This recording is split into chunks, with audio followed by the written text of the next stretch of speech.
everybody, it's the Mud Guy, and I want to introduce you to my new project. I'm working on an SCX10 build right now.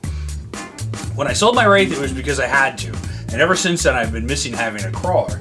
So I've been putting together part by part in what I think is going to be my best build yet. This is something I've been dreaming up in my head for months now, and I've been acquiring some parts, and now it's time to do the build.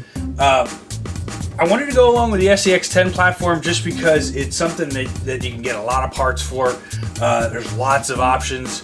Definitely you can do many different variants, and it's just a very commonplace platform, very good platform to work with, and that's why I decided the SCX10.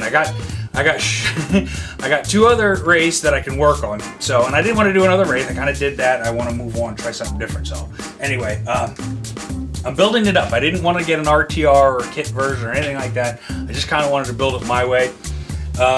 Things like that can get a little pricey, but the way I see it, I built it the way I want to the first time around, save myself some headaches on the trail, and I can still keep that minimalist approach by this being my only crawler. Yes, it's going to be expensive, but it will be the only crawler that I have.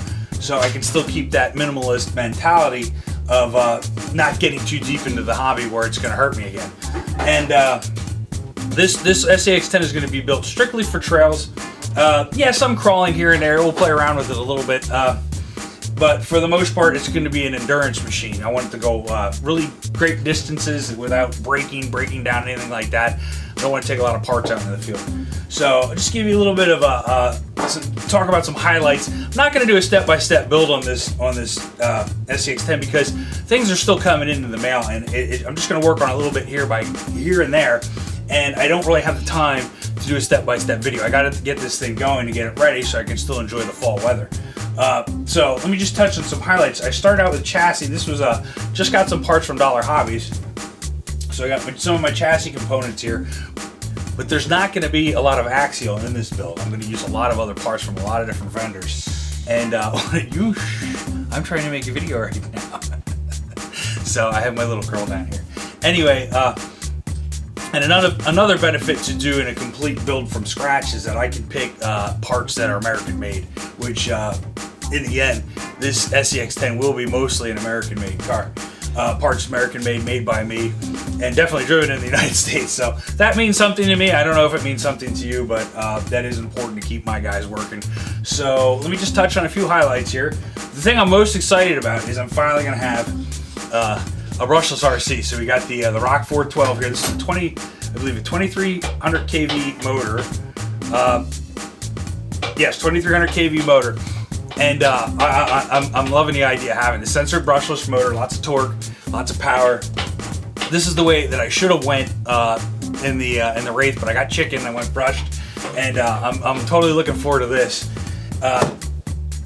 So we got some other things. We got some beadlock wheels here. I'm going to do a separate video on these from Gearhead RC. I already got a couple together. I want to do a separate video on these just for newbies that aren't familiar with beadlock wheels and how to put them together. I'm still kind of new to it, and I was a little confused at first, but makes sense. It's a great product, and I want to do some videos on that. And lots of Vanquish stuff. We got the, like I said, this was from Dollar Hobbies. This is what I started out with. And I got a couple other axial gears, but for the most part, it's going to be aftermarket parts.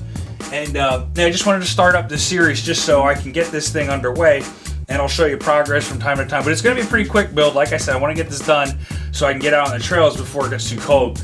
And we're at the best time of the year where I live, and I want to get some good trail video of that. So stay tuned to this. I got more stuff coming up with the Poison Scooch build. I have some parts for that, but since he didn't really break anything on his last trail run, I'm going to get into this for a little bit, and then we'll get back to the Poison Scooch. And I'm still working in this area here. It's kind of a mess. I miss my old bench, and I miss doing bench time with the bear, so we're still working on that. I have some ideas of how to set up the studio with some new lighting and everything like that.